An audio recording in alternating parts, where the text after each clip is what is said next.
Hello, everyone. My name is Dr. Neva White. I'm the Executive Director of the Fraser Family Coalition for Stroke Education and Prevention. The Fraser Family Coalition for Stroke Education and Prevention was made possible through a generous gift through the Fraser family and the Nicoletti family. This gift was bringing together both the Temple Health System and the Jefferson Health System to work together in the North Philadelphia community to bring the resources of both health systems together to work to prevent stroke in this community. We are so happy to bring the vascular health initiative into this community, and we have two major aims. One aim is to provide education to providers and to health education students so that they will have the necessary tools to bring culturally competent information and education as they prepare to work with their patients, as well as harnessing the resources of the community so that our community members will be more aware and they'll have more information as to the necessary tools that they need to prevent unnecessary limb loss. We are so happy for the relationships that we've built through the vascular department at Jefferson as well as Temple, and for the work that we've done with Save Your Souls and the work with our Abington team. We look forward to this opportunity. We look forward to the work of the Jefferson Collaborative for Health Equity and all of the work that we're doing with both health systems. Thank you very much. So I represent Save Your Souls. It's a grassroots organization started about 10 years ago to try to reduce amputations in North and West Philly. North and West Philly have a high amputation rate. We discovered that through the use of the state inpatient database, right? So when you guys are done with a chart, that chart all goes downstairs into medical records and they do all this fancy coding and abstracting, and it gets into a database, and you can access that database as a researcher. And you can pull out all the cases where amputations occurred. And that's what we did. We basically analyzed amputations in the Delaware Valley by zip code and found out that there were certain zip codes with really high amputations.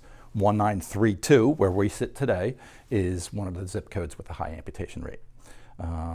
30 people lost a limb to diabetes last year in this zip code. It was 45 amputations, 30 patients, 10 had gangrene on presentation. So that's a really high number. So if you compare it to 19001, where I live and practice, Abington outside the city, much less diversity, higher median household income. So in 2021, there was 5 patients who suffered an amputation. So 5 up there, which is about, by car, it's 5 miles away, and 30 here. So, and that's typical of the difference between a high income area and a low income area. If you look at some of the big papers on racial disparity and economic disparity, you'll always find that low income, high amputations, high income, low amputations. So I've started doing that research a while back. We tried to organize a program, and that's resulted in what we call Save Your Souls. We do a lot of health screenings, and basically we started out with trying to raise awareness in the Black community. We went to a lot of Black churches, worked at there's a Black Nursing Association, a couple of sororities. We tried to raise awareness. We've been raising awareness for a while, and now we're kind of trying to concentrate on increasing screening.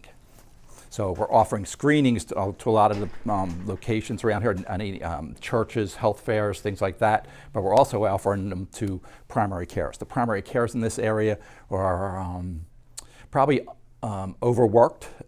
They really don't want to do the ABI screenings. They don't get reimbursed. It's just too busy. They got so much else going on.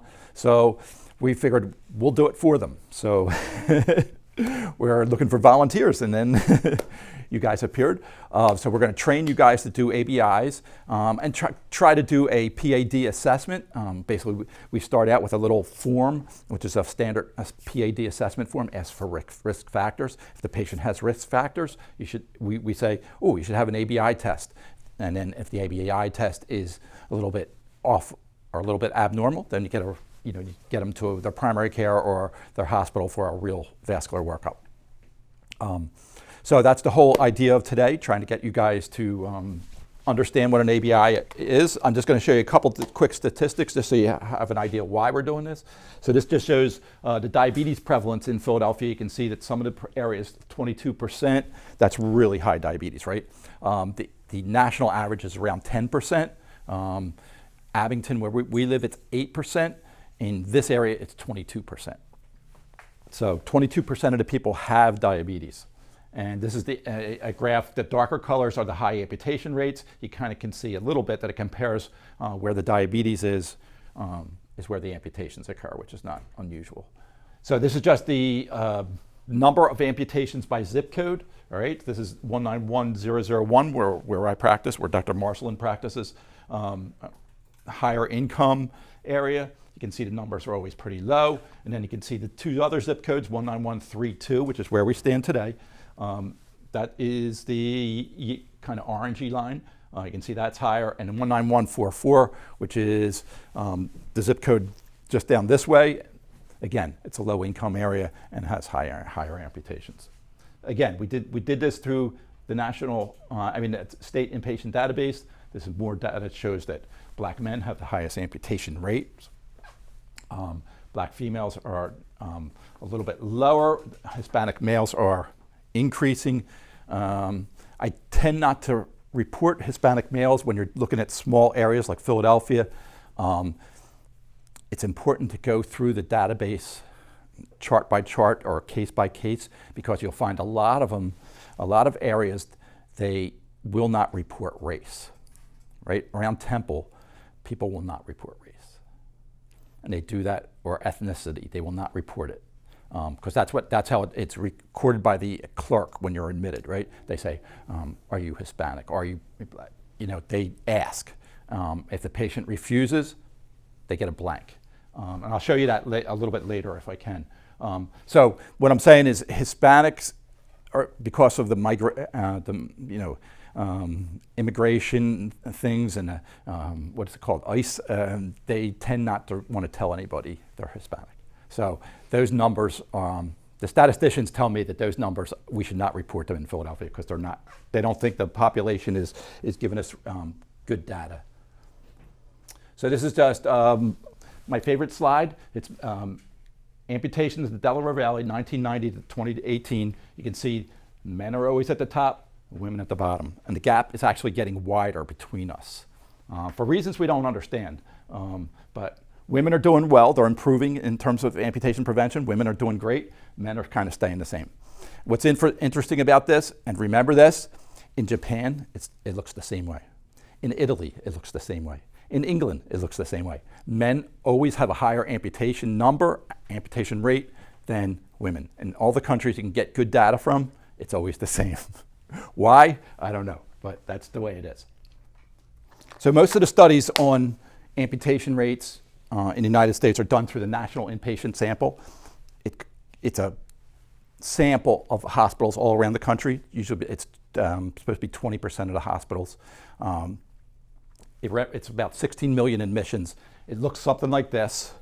So I pulled out just the major amputations from 19132, this zip code, right? And so you can see, just so you can see some of the diagnoses, right? Type 2 diabetes, peripheral angiopathy with gangrene, atherosclerosis with gangrene, bilateral legs. So you can just see all the gangrene that shows up. And that's the problem in this area, right? They show up much too late with severe complications, severe gangrene, and there's not much you can do to prevent the amputation from occurring once that happens. So I just wanted you to see some of the diagnoses. And having said this, you can see a lot of them are diabetic, right? Not any surprise there. A lot of them are dehiscence of an amputation stump, right? So they have an amputation, and then for whatever reason they're lost to follow-up, or they come back and have to have a higher level of amputations. Remember, I said 30 people suffered an amputation, but there were 45 major amputations. So a lot of times they're going below knee and then they're being converted to above knee. So anyway, I just wanted you to see this is how interesting the database looks. It's all numbers. I put those words in there. Everything else is just numbers, so it's very hard to work with, but a lot of fun when you really understand it. Important, one last point, I did ask for students who want to help with data analysis. If any, you can reach out to me. My number's on that little pamphlet. We do need one or two more students. Great ideas for research if you're into research. The main one, I was just telling Paul, the biggest study that did, and the biggest and latest study out of a national inpatient sample that looked at amputation numbers and rates, counted, I believe, my hypothesis is they counted amputations wrong. And there's a lot to that, but so that's one idea of why there needs to be another big paper. And then also we've been looking at in the Delaware Valley 155 patients who suffered a full leg amputation did not have any prior hospitalizations. So we're looking into those 155. That's a pretty big number for the Delaware Valley. Why would they not have any hospitalizations prior to that major event in their life? We would think somebody would have diagnosed it and tried to intervene earlier, but So great ideas for research. Reach out to me if you want to participate. Thanks.